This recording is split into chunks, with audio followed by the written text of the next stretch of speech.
My name is Richard. I run several companies and am known as a successful entrepreneur, but honestly, I'm not that interested in that aspect of my life. Sure, I'm financially secure and live in a comfortable place, but as long as I can do my job, that's all that matters to me. I love my work so much that I think I'll probably stay single for life. People around me say that as a CEO, I should be able to take it easy, but I prefer to stay involved with the work at the ground level as much as possible. Sometimes, I'd even wear work clothes and go to the site. They say, you don't need to do all that, but for me, it's about having an interest and wanting to be involved. Hello, Richard. Hey, Tyler, what's up? Actually, this is my childhood friend, Tyler. I lost touch with my classmates from my hometown when I moved to the city, so he's the only close friend I still have. When I left my hometown, I declared I would become a businessman, but everyone laughed and said, such a dreamy idea. At that time, I decided there was no point in keeping in touch with people who didn't believe in me and left with the intention of leaving everything behind.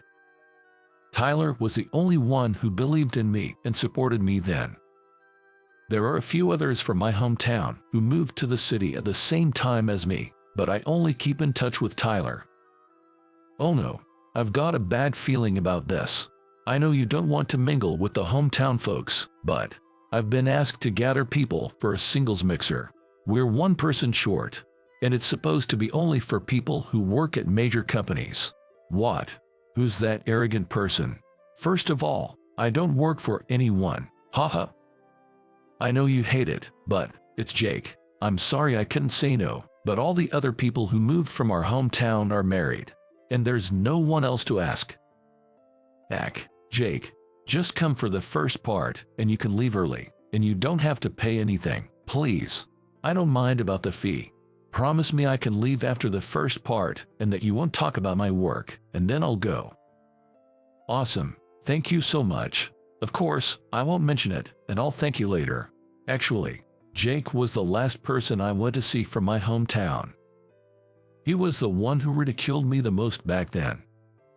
Now, I am a successful entrepreneur as I declared back then and am happy doing the work I love, but thinking about that time still irritates me. Are you serious? Of course I am. There's nothing impossible for a human, right? That's ridiculous. Maybe in our hometown, but do you have any idea how many people are in New York? That's why I'm doing it, right? Listen, you don't understand, so let me tell you. New York is a place where people who are far beyond what we can imagine are making it big. The best we country folks can do is to get a job in a big company and enjoy a stable career. The New York dream is to work for these extraordinary people and enjoy the sweet fruits of their success. I don't think so. You're so stubborn. Well, fine. I'll just laugh when I see you failing and crying in 10 years. Don't come crying to me for help then. Don't worry, that won't happen. That was Jake for you, a person who held onto such a narrow-minded countryside mentality and for some reason vehemently denied my dreams. Now that I think about it, why did he try so hard to stop me? My future had nothing to do with him. I just don't understand people like that. A few days later. Hello, Richard. Hey, Tyler, what's up? Is the mixer canceled? No, unfortunately, it's still on. I just called to set the date, I'm sorry. Can't be helped. When is it? I'll tell my secretary to keep the day free. It's 2 weeks from now, on Friday. What do you think? Okay, I'll adjust my schedule so I can go straight there from my work outside. Thank you so much, man. We should go out for a meal together sometime. I'm definitely up for that. Tyler is humble and so kind that I used to worry if he could survive in the city, but he's been steadily climbing the corporate ladder at a big company and seems to enjoy his work, which makes me feel relieved. I heard that Jake has landed a job at a decent company, but he seems to be chasing girls by flaunting his money, and this mixer seems to be more of the same. Tyler knows about my relationship with Jake and didn't want to invite me, but Jake insisted on having someone successful to not embarrass himself. He wanted someone with high status but not more noticeable than himself, which put Tyler in a tough spot and led him to contact me. I may be a business owner and technically have a higher status than Jake, but I've kept my real profession hidden from him. And since I'm not interested in romance, Tyler probably thought I'd be an easy choice for this. Because if I'm the type of person who is enthusiastic about love, it will get in Jake's way. The reason I keep my profession secret from everyone except Tyler is due to a past incident. Actually, someone from my hometown found out about my job and started leeching off me. I would have understood if they had asked for a job at my company, but they were asking for loans or permission to use my name. They clearly approached me with the intention of exploiting me, which was unsettling. Given Jake's character, he might approach me solely to get girls or boost his own status. Anyway, I have no intention of helping those who once said my success was absolutely impossible. I'm also involved in the construction business as part of my work, and sometimes I go to the site in work clothes to give instructions directly. I value building a solid relationship of trust by speaking directly with the site manager, Kevin. This approach ensures that we can support each other in times of need because of our mutual trust. I want to cherish human connections, so even when my subordinates tell me I don't need to go that far, I convince them that I'm doing it because I want to.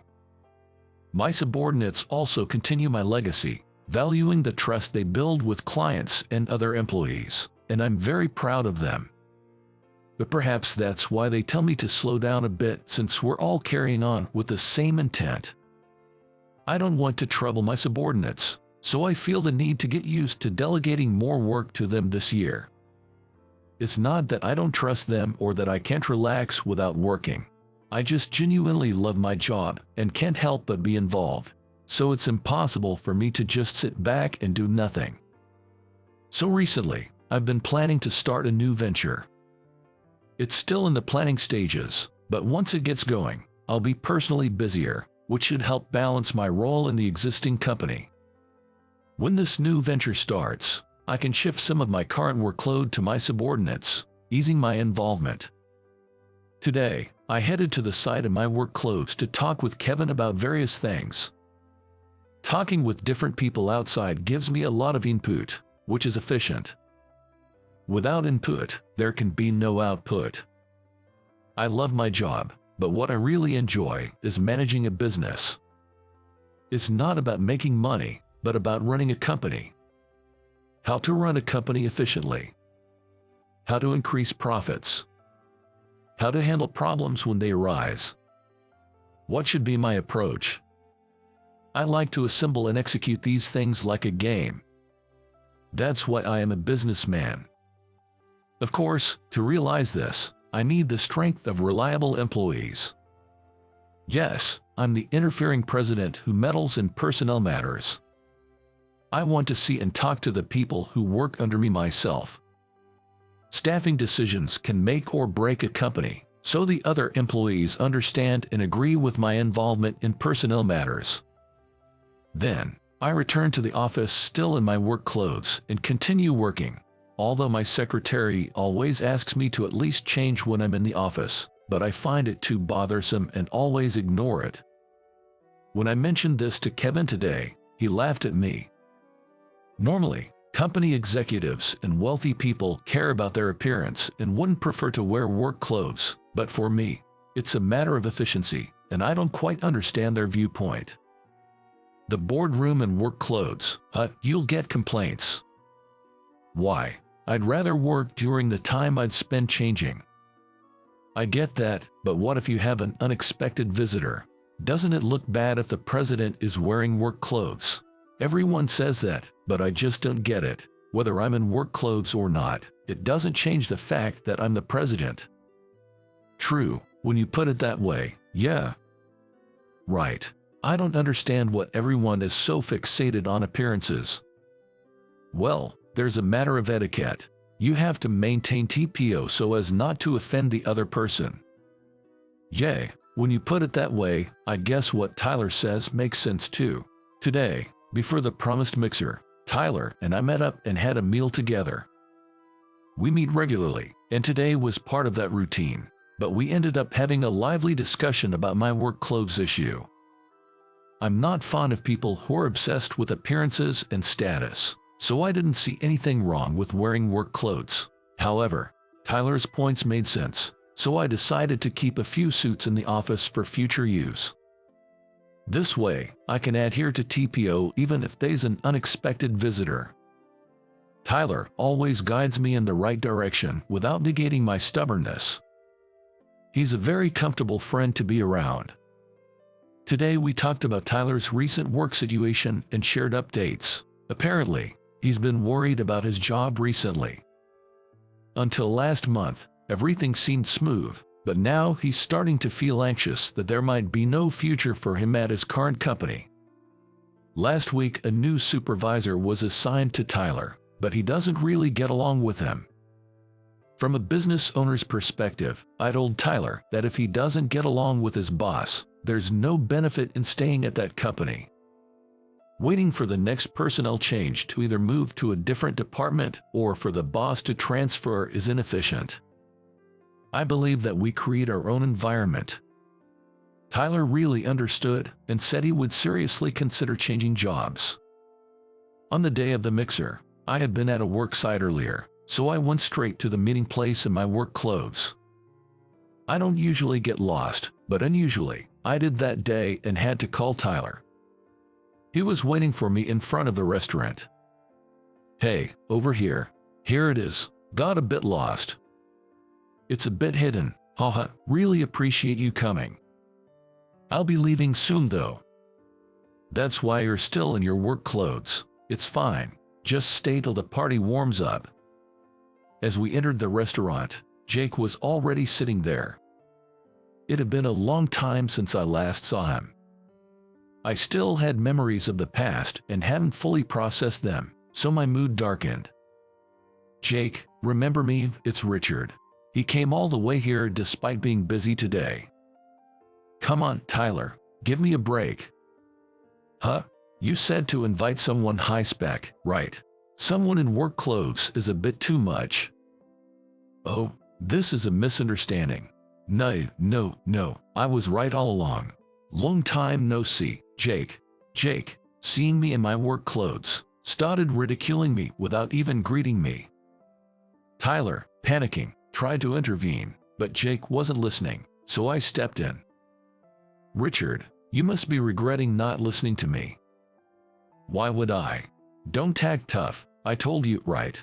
A country boy like you becoming a businessman in New York is impossible, and as expected, you ended up failing and working as a laborer, right? Pathetic. If you had listened to me and got a job like Tyler and me, you'd have a stable life, at least." "No, I'm living a stable life." "Impossible for a laborer, especially in this scorching summer working outside. You have a limit to physical work. Maybe you should consider a career change." "Thanks for the advice." Acting tough again. And come on, wearing work clothes to a mixer, you won't get any girls. "I'm fine not being popular, just didn't want to bother changing." Acting tough part 2. "I feel sorry for you. Listen, Richard, get a stable job in a big company like me, and the girls will flock to you. It's sweet." "I'm not interested in that. I'm genuinely living a good and stable life." "What I'm talking about is beyond your definition of stability. You'd be shocked at the difference if you experienced it. I'll forget you didn't listen to me in the past. Want my advice? I can even ask my boss to hire you." "Come on, Jake. Richard is actually..." "Tyler, just be quiet for a bit. I'll teach Richard a life lesson." "It's okay, Tyler. I'm kind of interested in what Jake has to say." Tyler was flustered as Jake got completely carried away. At this point, I was curious to see what kind of advice Jake would offer. If he had wisdom for greater success than mine, I wanted to hear it. "Okay, getting a bit humble. All right, first step, don't hide being a country boy. Act humble and pure." "Why?" "Because in New York, people with high pride are everywhere. If you openly show you're a country boy and pretend to be clueless, people will naturally take care of you. Easy, right? Usually, these people will pay for you, so just enjoy the free ride. Interesting. His first piece of advice was quite cunning, and I was losing interest in hearing more. But to fully expose Jake's true nature, I decided to hear him out. Next, step 2. Use the money you save from these people to reward yourself. Reward. Yeah, I barely spend any money on eating out. Others pay for it. Then, I use the money I save from entertainment expenses. Interesting. Are you following the conversation? The talk of a successful urbanite must be refreshing for you, huh? Jake, wait a bit. Tyler, it's fine. Listen, you might learn something. Richard, this next one is crucial. Listen up. The last step is to use the extra money for playing around with women. Playing around with women. Jake finally started saying things that made no sense.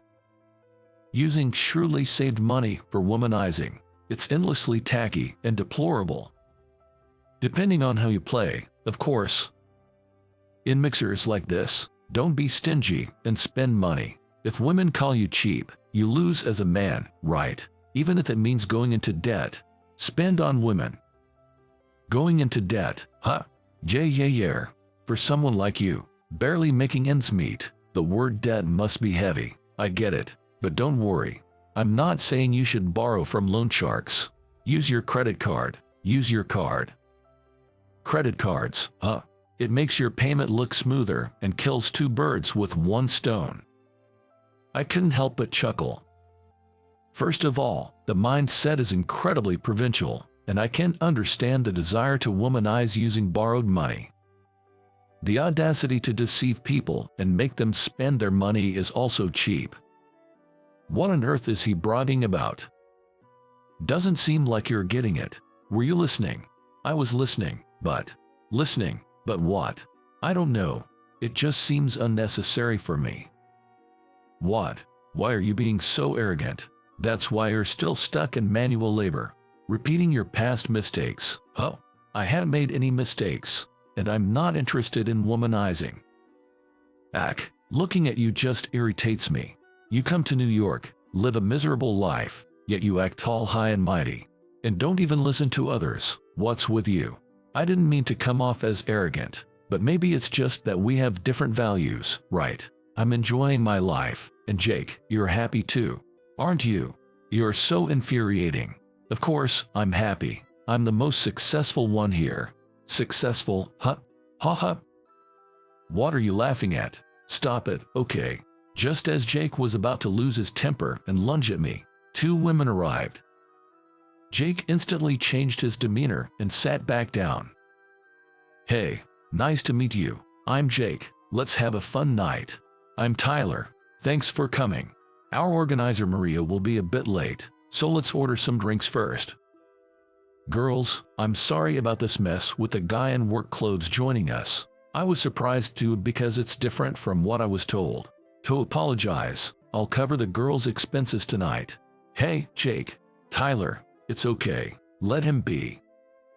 Jake, oblivious to the girls' discomfort, continued to disparage me in front of everyone.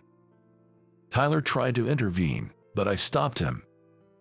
If there are girls who are swayed by a man who speaks ill of others so openly, they are well matched, and it doesn't bother me. Yeah, go ahead. It doesn't matter what a loser like you says. Is that so? Girls, are you listening? This guy here was my classmate back home.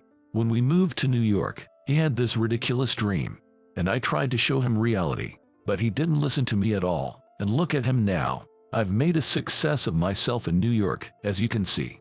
And he's like this, still working in manual labor in his work clothes. It just proves I was right all along. I was just giving him advice earlier. Jake kept talking and embarrassing himself, while the girls looked down uncomfortably. Tyler was holding his head in his hands.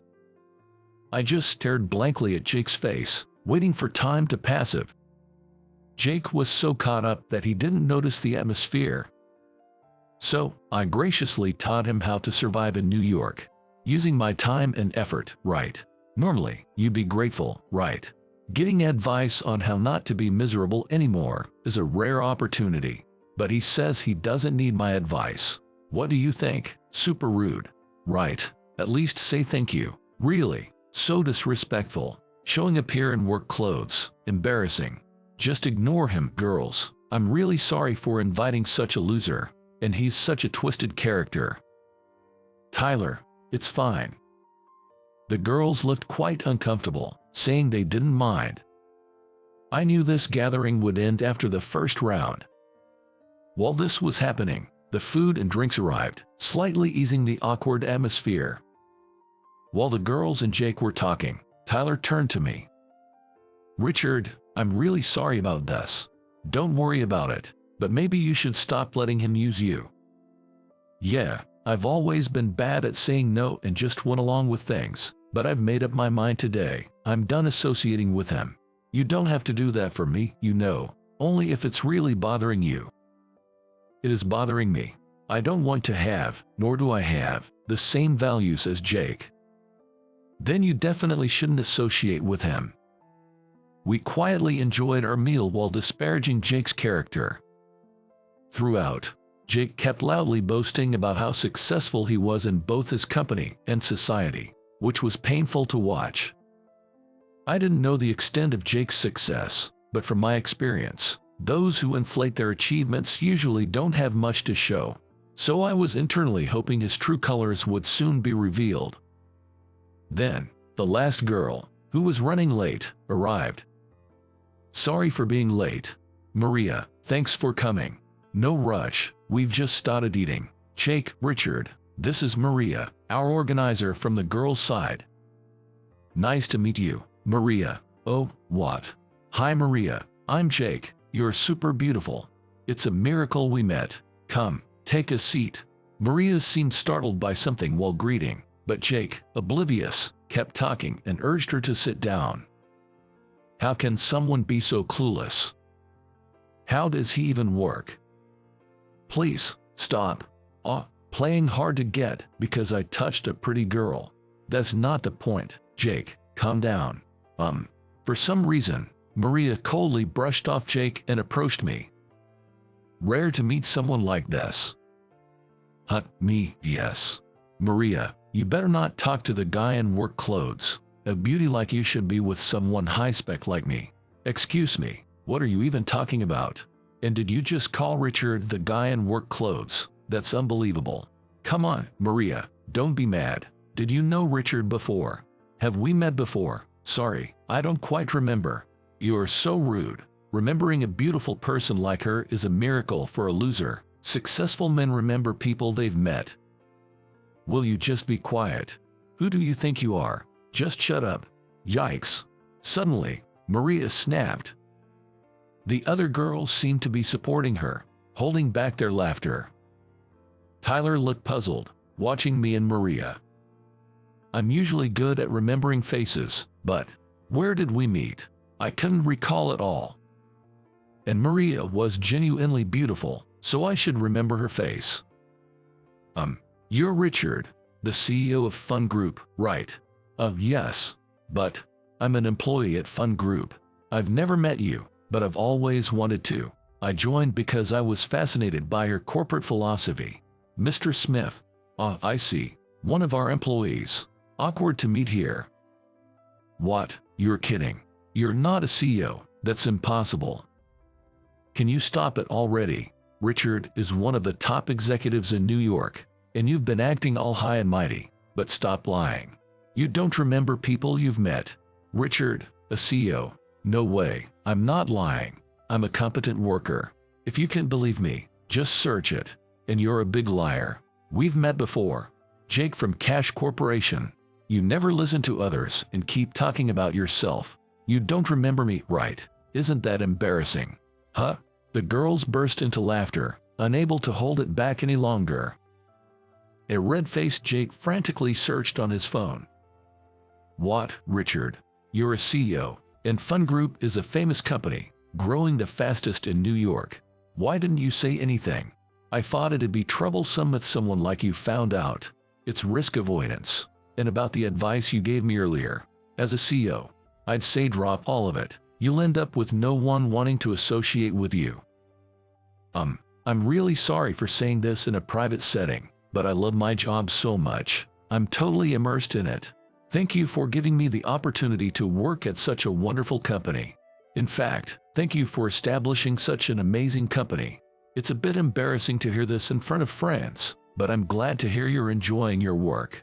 Just be careful not to end up like me, all work and no play. Usually, I'm involved in the hiring, but I might have missed your branch because of scheduling issues. Keep up the good work at the company.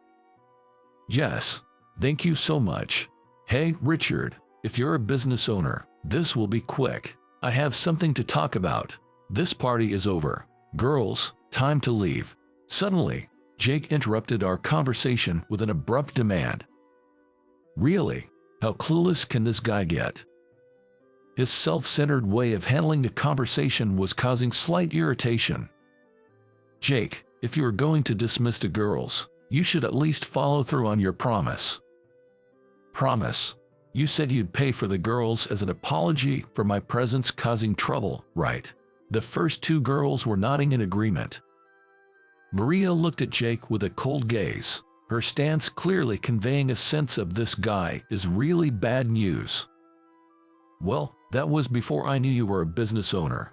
I thought I was in a higher position, so I was going to take responsibility and pay. But now it's a different story. Come on, Richard. Unbelievable. Such a stingy man. If I had known you were coming, I definitely wouldn't have come today. Just because you're a bit pretty, don't get all high and mighty. If I don't remember you, it means you're just that insignificant. Don't get cocky. Jake. Tyler couldn't hold back and raised his voice in frustration. Is Jake really the kind of man who would say such terrible things to women just to protect his own pride? I'm so appalled I can't even find the words to respond. Girls, don't worry about the money. I'm really sorry about today. Maria, can I contact you later to apologize? Tyler, you did nothing wrong, and you don't need to apologize. Just make sure I never have to meet this clunker again. Mr. Smith, I apologize for showing you such an unsightly scene today. I look forward to continuing to work with you. Of course, I promise to ensure you won't have to deal with this again. Sorry again. I'll be in touch. Likewise, I'll remember your face now. Indeed, people who can work really do stand out. Excuse me. Everyone's making fun of me. It's infuriating. The girls, who had hardly eaten, ended up leaving. They must have been looking forward to the day, but it all turned sour because of Jake's selfishness. Did he even realize that? Tyler, Maria, and I exchanged sarcastic remarks about Jake, who noticed and became furious. He was clueless, never listening to others, but always quick to react to his own issues. Such an annoying man. Richard, I'm really sorry. I know you're busy, and I took your time. Don't worry, Tyler. It was worth it to see Jake's antics. What? I haven't done anything embarrassing. You have. All that bragging and belittling others. That's not what a winner would do. Not listening to you and following my dreams was the best decision I ever made. As you can see, I've achieved my dreams and goals. Let's forget the past. Actually, I need a favor. Jake, conveniently trying to act as if his embarrassing behavior never happened. It is endlessly petty. He's audacious enough to even ask for a favor. I had no intention of helping him, but I decided to listen to what he had to say. What is it? I can pay for the meal if you want. I can afford to help a poor countryman. That's expected, right? You're rich. That's not expected at all. Get a grip, Jake. I'll pay. Don't get so worked up, Tyler. It's rare to see you like this. Tyler, it's okay. Let's hear what Jake has to say. My request is, could you lend me some money? What? You just said you had plenty of money. Richard lives a miserable life, but I'm successful. Well, you know, I just wanted to brag a bit. I spent too much on girls this month, and it's a bit tight. Unbelievable. You're completely finished. Tyler, be quiet. I'm having an important conversation, right, Richard? Think of it as helping a friend. Jake, you said you were successful at work. Even if this month is tough, won't you manage next month? That's the thing, Richard. Listen, my company has no eye for talent. They don't appreciate someone as capable and good-natured as me. Instead, they promote totally useless people before me. What do you think of that as a business owner? I don't think you need to say more, Tyler. I would never lend money to anyone except for business purposes. Come on, then, can you hire me at your company? I want to quit my current job where I'm not appreciated, but it's a hassle to look for a new one. If you're the boss, you can bypass all the difficult processes, right? That would be great. No. What? Why not? We're friends, right? Tyler is a friend, but you're just an acquaintance from school. Why are you being so cold? Are you still mad about the past? Don't sweat the small stuff. If you say you'll hire me, I'll apologize. Okay. You should apologize first. Let's go, Richard. This isn't going anywhere. Right. So long, Jake. Don't think we'll meet again. Take care. Wait a minute. Hey, Tyler, and I left Jake, who was stubbornly clinging on. Of course, I covered the bill. The amount Jake was supposed to pay made me doubt he ever intended to cover it. If the mixer had gone as planned, he probably would have tried to get Tyler and me to pay. He must be really annoying at work. No doubt, a guy who constantly lies like that can't be trusted at work. Maybe I should ask you for a job. You're always welcome, Tyler. I'll skip all the hard processes for you. Jake would cry. Later, I found out that Jake was considered a burden at his company due to his poor performance. Jake would be easier to manage if he accepted a less involved role at the company, but he mistakenly thinks he's competent, leading him to constantly overstep his bounds and face reprimands.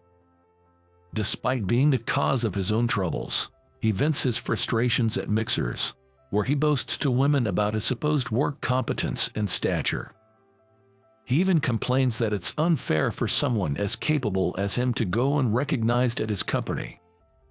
As someone involved in human resources, I see Jake as a textbook example of the type of person you should never hire.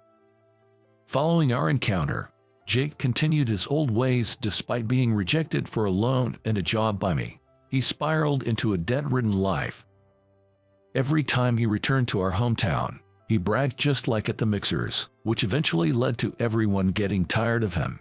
Tyler, revealing the truth about Jake, only accelerated his alienation from our community, and he seldom returns home now. On the other hand, I successfully persuaded Tyler to join my company. Knowing Tyler is a person who never lies, I was confident in our built trust. For executive roles, we need people like this. People who can be trusted wholeheartedly. So, I appointed him to an executive position soon after he joined. Tyler initially thought the role was too good for him, but I convinced him to accept it, assuring him of my trust. I'm currently venturing into a new business, and having Tyler as my close aide makes movements much easier. The prospect of steering new ventures is exhilarating.